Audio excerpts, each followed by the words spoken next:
Yang pertama, kalau kerjasama teknis seperti transportasi publik itu kan relatif ya mudah ya, tidak ada problem apapun kita bekerja sama. Mobilisasi masyarakat di sekitar Bogor, Depok, Bekasi, Kabupaten Bekasi akan memudahkan mereka dalam mengakses transportasi dan berbiaya murah menuju tempat kerja, dan itu harus terus ditingkatkan. Tetapi selain itu harus menjadi sorotan utama adalah terjadinya degradasi lingkungan yang cukup parah di Jawa Barat, yang itu dalam jangka panjang kalau tidak di recovery akan menimbulkan problem bagi Banten dan bagi DKI Jakarta. Saya memberikan contoh misalnya, kebutuhan air bersih di DKI Jakarta itu kan 70%, mungkin sebentar lagi 100% bersumber dari Jatimur. Dan itu memberikan multiplier efek ekonomi, pengembangan dan pertumbuhan industri air di Jakarta yang sebentar lagi akan go public. Nah, sumber air bersihnya itu kan berasal dari Gunung Wayang dan Gunung Windu di Kabupaten Bandung yang hari ini mengalami degradasi akibat perubahan perilaku masyarakatnya dari mereka menjadi petani perkebunan berubah menjadi petani sayur. Karena kebun tehnya mengalami degradasi, perubahan, harga entehnya turun, PTPN-nya mungkin mengalami kerugian, terjadilah perubahan atau KSO dari PTPN, termasuk juga dari penyangga Gunung Wayang dan Gunung Windu, maka mereka terus naik ke atas, dan suatu saat kalau tidak di recovery dengan satu, saya melakukan perubahan tata ruang hari ini, dua, melakukan reboisasi dengan biaya yang sangat besar dan mahal, tentunya akan menjadi ancaman bagi Jakarta dalam masa depan.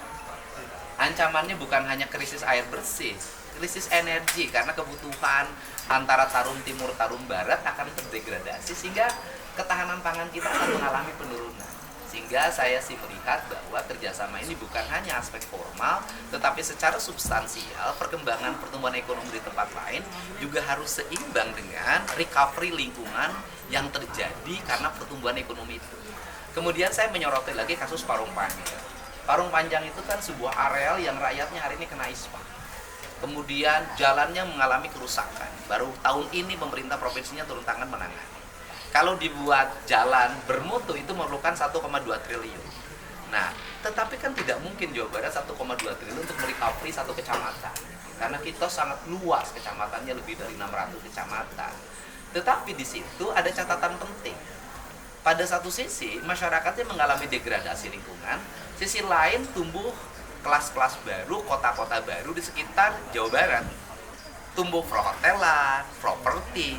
Dari perhotelan dan properti itu pasti lahir pendapatan bagi daerahnya, lahir kesejahteraannya, lahir kaum kapital yang menikmati dari penjualan batu yang relatif murah itu.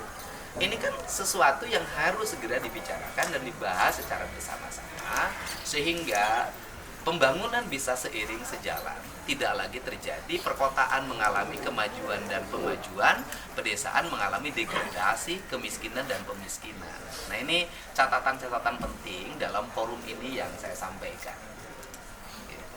Yang Parung Panjang tadi dari Pemprov ada bukti tahun ini atau tahun depan? Tahun ini kita sudah mulai bangun jalan, ada di murni dan di perubahan. Tetapi kan yang jalan itu bisa rusak lagi dalam waktu tidak terlalu lama, karena kan mobilnya gede-gede banget, dan kita tidak bisa kontrol secara terus-menerus jumlah tonase yang di mana sih di Indonesia yang bisa dikontrol dengan baik tonase. Tetapi di balik itu kan harus kita pikirkan, ketika degradasi lingkungan terjadi, hutan-hutan batunya hilang, apa yang akan dialami oleh masyarakat sekitar dalam jangka panjang, termasuk sebentar lagi masyarakat sekitar akan krisis air bersih. Nah, ini kan catatan penting yang saya sampaikan, sehingga kepentingan misalnya gini loh, penanganan saya di Puncak kemarin, sesungguhnya kan saya lagi menjalankan sebuah tujuan utama, menyelamatkan Jakarta, Jakarta dan Bekasi. Nah, kita kan perlu recovery lingkungan tuh. Berapa ribu bangunan yang nanti harus saya angkat dari bantaran sungai. Kemudian normalisasi sungainya harus dilakukan, menyelesaikan problem di hulu, reboisasi harus kita dorong, berani berhadapan membongkar bangunan-bangunan yang bertentangan dengan prinsip-prinsip lingkungan. Nah, siapa sih yang menikmati dari seluruh kebijakan itu? Ya, Jakarta. untuk itu apa yang kami lakukan sesungguhnya sebagai bentuk kemitraan dan bentuk kerjasama dengan tindakan-tindakan nyata dan terukur, mengembalikan kembali tata ruang di Jawa Barat menjadi tata ruang yang memiliki basic ekologi dan mengembalikan kembali alam sebagai fungsi-fungsi penyangga bagi perkembangan Jakarta. Iya, ya seluruh kebutuhan material tambang itu kan sebenarnya dikirim ke daerah yang mengalami pertumbuhan pembangunan pesat, dan kebutuhan masyarakat Jabarnya sendiri kan tidak terlalu tinggi sebenarnya, kecuali yang perkembangan kawasan industri di wilayah Subang, wilayah Majalengka, gitu kan, kemudian wilayah Cirebon, Indramayu hari ini, tetapi juga bahan materialnya tidak terlalu banyak karena industri kan tidak terlalu menyedot bahan material seperti pasir terlalu banyak. Kang, untuk transportasi ini kan rata-rata wilayah di Bekasi dan juga Bogor penyumbang banyak yang kerja di Jakarta Ya.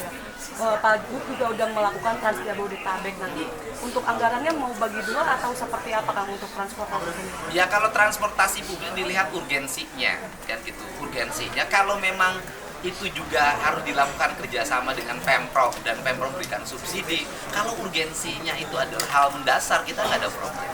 Tetapi kalau bukan urgensinya, kita akan memprioritaskan hal-hal yang lebih mendasar. Saya berikan contoh misalnya begini. Hari ini kita kalau di Jakarta kita bicara Transjakarta. Tetapi kita harus juga bicara di Jawa Barat itu adalah desa. Saya mendorong anak-anak sekolah pergi ke sekolah untuk tidak bawa kendaraan bermotor saja. Itu kan ke depan harus saya pikirkan bis sekolah bagi mereka. Alat transportasi publik karena mereka jarak ke sekolahnya jauh, kan beda. Dan kita ini nanganin daerah-daerah yang hari ini masih terisolasi dan terpencil. Terima kasih.